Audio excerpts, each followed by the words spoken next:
কারো 3টা বউ, 12টা 18টা বাচ্চা, হিসাব দিতে পারছে না। তার বাবাই জানে না তার 7 নম্বর ছেলে কোনটা আর 3 নম্বর বউ কোনটা। এদের নাম থাকবে। আর পিসিকে দেখে তার কর্মচারী উদয়ন গুহ, যে তার নিজের বাবাকেও চোর বলেছিল, তিনি এখন দিনাটাতে ধর্নায় বসেছেন। ওখানে 37,000 বাংলাদেশি মুসলমানের নাম ভোটার তালিকায় নেই। পরিষ্কার কান খুলে শুনে রাখুন, এদের নাম থাকবে না, এদের নাম থাকবে না। ফাইনাল ভোটার লিস্ট বেরিয়ে গেছে। আমরা চাই ইমিডিয়েট ভোট ঘোষণা হোক এবং মমতার কাছ থেকে পুলিশটা নিয়ে নেওয়া হোক।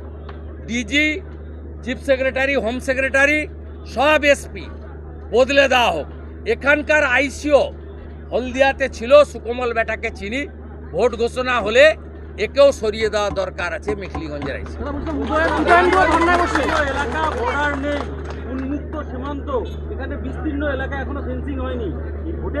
চোর পরেশ অধিকারীকে জিজ্ঞেস করুন। আবার হালে ঘরে বসেছিল, গুতো খেয়ে অর্ঘ নাকি আবার তৃণমূলে ঢুকেছে। অর্ঘকে জিজ্ঞেস করুন। আজকে যদি অমর রায় প্রধান, কমল গুহরা বেঁচে থাকতেন, এরা প্রথম মমতার বিরুদ্ধে আন্দোলন করতেন, এই বিশ্বাস আমার আছে। রাজীব কুমারের বাড়িতে সিবিআই কেন? ধর্নায় পিসি। ফিরাদ হাকিম গ্রেপ্তার হবে, করবে সিবিআই কেন? ধর্নাতে পিসি। সিএ করে হিন্দু শরণার্থীদের নাগরিকত্ব দেওয়া হবে কেন? ধর্নাতে পিসি। ঘন ঘন ধর্নায় বসেন পিসি। এখন ধর্নায় বসেছেন বাংলাদেশি মুসলিম অনুপ্রবেশকারীদেরকে ভোটার তালিকায় নাম রাখতে হবে, তাই ধর্নাতে পিসি। আর পিসিকে দেখে তার কর্মচারী উদয়ন গুহ, যে তার নিজের বাবাকেও চোর বলেছিল, তিনি এখন দিনাটাতে ধর্নায় বসেছেন। ওখানে 37,000 বাংলাদেশি মুসলমানের নাম ভোটার তালিকায় নেই। উনি নিশীথ প্রামাণিকের কাছে 21-এ হেরেছেন, 2016-তে অশোক মণ্ডলের কাছে হেরেছেন। এবারে 1.5 মাস পরে বিজেপির যে দাঁড়াবে, বুথের সভাপতিও যদি দাঁড়ায়, বেটা উদয়ন গুহ অনেক। আমি ইতিমধ্যে সোশ্যাল মিডিয়াতে পোস্ট করেছি এবং কলকাতাতে বিমানবন্দরেও বলেছি সাংবাদিকদের, পুলিশকে স্থাবকে পরিণত করেছে। পুলিশের যে অশোক স্তম্ভের সত্যমেবর মর্যাদা নষ্ট করেছে এরা। এবং এই রাজীব কুমার, তিনি ডিজির বাংলোতেও বসে আছেন। রাজীব কুমারের একটাই সার্টিফিকেট, একটাই তার ক্রেডিবিলিটি। সারদার সবচেয়ে বড় বেনিফিশিয়ারি মমতা ব্যানার্জির যত ইলেকট্রনিক্স ডকুমেন্ট ছিল, ডিভাইস, তিনি নষ্ট করেছিলেন সিটের চেয়ারম্যান হিসেবে, তৎকালীন সিপি বিধাননগর হিসেবে।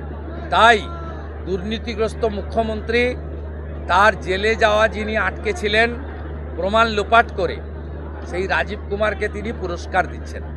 পুরস্কার যখন দিচ্ছেন, মমতা ব্যানার্জির অনেক বাড়ি, কালীঘাট চত্বরে 38টা প্লট আছে, একটি প্লট রাজীব কুমারকে দিয়ে দিন। কিন্তু ডিজিপির বাংলো আর ডিজিপির সময় তিনি যে স্যালুট পেয়ে যে মর্যাদায় ছিলেন, সেই মর্যাদাটা দয়া করে তার পুলিশকে দিয়ে দেওয়াবেন না। এটা অনৈতিক এবং সংবিধান পরিপন্থী।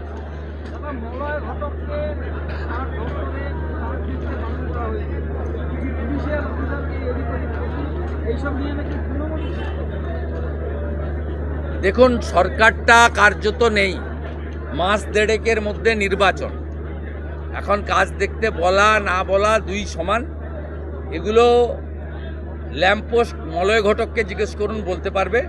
আমি ওই মন্ত্রিসভায় কয়েক বছর ছিলাম, আমাকে আর সুব্রত মুখার্জিকে কিছুটা গুরুত্ব দিত, বাকি সবাইকে চাকর বাকর বানিয়ে রাখত।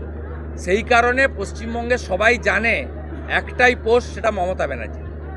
তিনি পিয়ন, তিনি ক্লার্ক, তিনি এমপি, তিনি এমএলএ, তিনি পঞ্চায়েতের প্রধান, তিনি থানার ওসি, তিনি এসপি, আর বাকি সব ল্যাম্পপোস্ট। ল্যাম্পপোস্ট মলয় ঘটকই এই প্রশ্নের উত্তর দিতে পারবে। আমাদের উত্তর দেওয়া, আমরা সবাই লেগে আছি কত তাড়াতাড়ি ভোট ঘোষণা হবে আর কত তাড়াতাড়ি পশ্চিমবঙ্গের মানুষ জামাতিদের হাত থেকে পরিত্রাণ পাবে। এসআইআর নিয়ে মানুষ এখনো হয়রানি হচ্ছে, অনেকে অভিযোগ করছে, কি বলবেন? কোনো হয়রানির কিছু নেই। এসআইআরে প্রথম দফায় মৃতদের বাদ গেছে, ভুয়া ভোটারের বাদ গেছে। দ্বিতীয় যে 7 লাখ বাদ গেছে তাতে আনম্যাপিংয়ে অনেকে বাদ গেছেন, যাদের মধ্যে বাংলাদেশ থেকে 2002-এর পরে আসা হিন্দুরাও কিছু আছেন। তাদেরকে আমার অনুরোধ এবং পরামর্শ, সিএএতে যারা আবেদন করেছেন 91,000, তারা কয়েক হাজার ইতিমধ্যে সার্টিফিকেট পেয়েছেন। এই সিএর বিরোধিতা মমতা ব্যানার্জি করেছিলেন, বাংলাদেশি হিন্দু শরণার্থীদের বিরোধিতা তিনি করেছিলেন। আজকে যারা এখনও সিএতে আবেদন করেননি, নাম বাতিল হয়েছে আনম্যাপ থাকার জন্য, 2002-এর পরে আপনারা আসার কারণে আপনারা নিশ্চিন্তে সিএতে আবেদন করুন। মোদিজি আছেন। কোনো হিন্দু শরণার্থী ধর্ম বাঁচানোর জন্য, প্রাণ বাঁচানোর জন্য যারা পশ্চিমবঙ্গে এবং ভারতে এসছে, তাদের কেউ কেশাগ্র স্পর্শ করতে পারবে না। আর বাকি যে 60 লক্ষের প্রশ্ন বলছেন, এতে কিছু নাম পদবীর বানান ভুল আছে, সেটা হবে, কিন্তু এর একটা বড় অংশ বাংলাদেশি মুসলিম অনুপ্রবেশ। আরো ভালো ভালো খবর দেখতে সাবস্ক্রাইব করুন বাংলা হান্টের ইউটিউব চ্যানেল। বাংলা হান্টের আরো খবর দেখতে নজর রাখুন। বাংলা খবর মানেই বাংলা হান্ট।